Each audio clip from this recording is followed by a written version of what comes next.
Hola, muy buenas. Soy Pepe Miota, licenciado en Ciencias del Deporte y fisioterapeuta, y hoy os voy a hablar un poquito acerca del dolor. Bien, el dolor es una experiencia sensorial y emocional que está ligada a un daño real o potencial. Este dolor, pues lo sentimos en base a las experiencias que vivimos a lo largo de la vida y asociado a factores sociales, psicológicos y biológicos. El dolor se aprende. El cerebro es el que registra, es el que modula y asocia los diferentes estímulos y sus intensidades a los patrones de dolor que crea. Por lo tanto, es el cerebro el que dice lo que duele, el que decide lo que duele y lo que no duele. Tanto es así que, como veis en estas imágenes, si nos centramos en la de arriba, vemos a un sujeto en urgencias con un cuchillo clavado en la cabeza. Pues bien, el cerebro decide que en esas circunstancias eso no es un estímulo doloroso porque se trataba de una reyerta a vida o muerte y el instinto de supervivencia prevalece sobre el dolor. En el caso de abajo vemos otro sujeto que acude a urgencias con un clavo atravesando el pie, con un dolor insoportable que no dejaba ni siquiera a los médicos quitarle la bota. Por lo tanto, hubo que, bajo anestesia general, poder quitarle la bota y observar que el clavo ni siquiera había rozado la piel, había pasado justo entre dos dedos. Pero el cerebro decidía que eso era un estímulo tremendamente doloroso, un dolor real, por sus experiencias vividas previas, por la visión de ese clavo atravesando la bota. Eso creó un dolor completamente insoportable y real. Por lo tanto, el cerebro decide lo que duele y lo que no duele. Si una persona dice que tiene dolor, es que lo tiene, haya o no haya una lesión aparente. El dolor es real, no es una invención.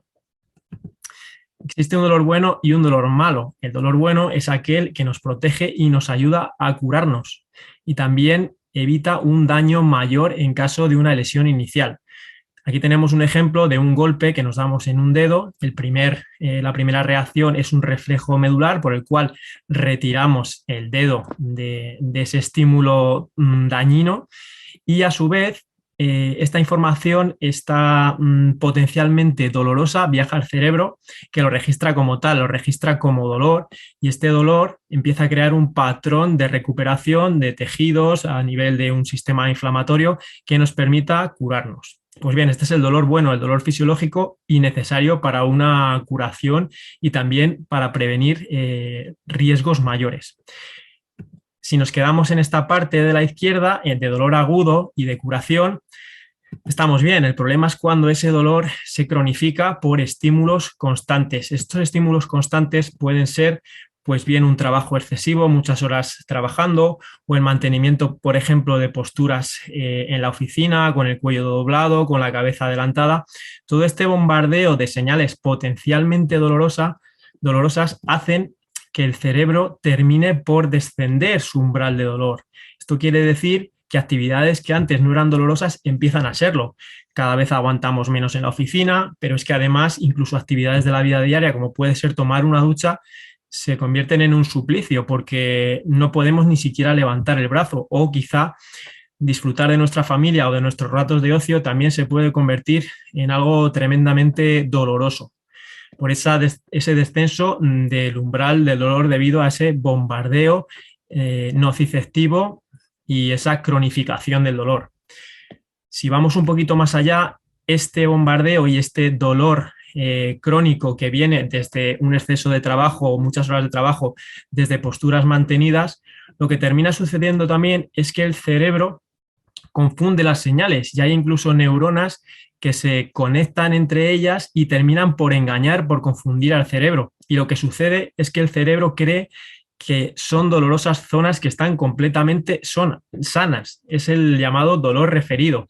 Notamos dolor en zonas completamente sanas. Esto es así y lo refleja muy bien en los dolores de cabeza. Sabemos que cuando nos duele la cabeza, el origen no suele estar ahí en la mayoría de los casos, sino más bien en la región cervical, en la región del hombro o en la espalda.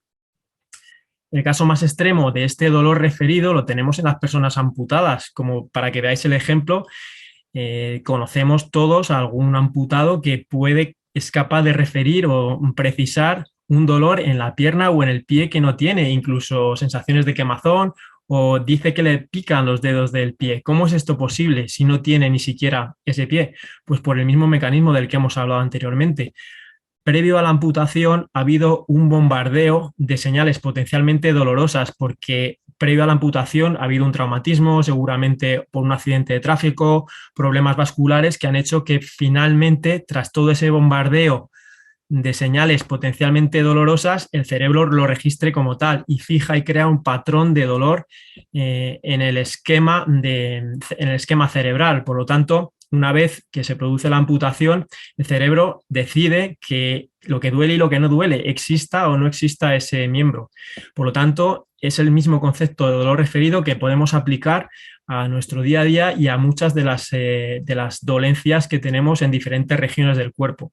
Lo que sucede es que en la mayoría de los casos sentimos el dolor en una región donde no se origina este dolor. Resumiendo, diremos que el dolor es único, es personal y se puede sentir exista o no exista una lesión.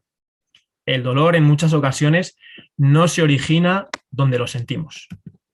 El dolor es algo real, no es una invención. Los profesionales de la salud determinarán las causas del mismo y el tratamiento más adecuado para cada persona. Muy bien, esperamos que os haya gustado este vídeo y nos vemos próximamente. Un abrazo.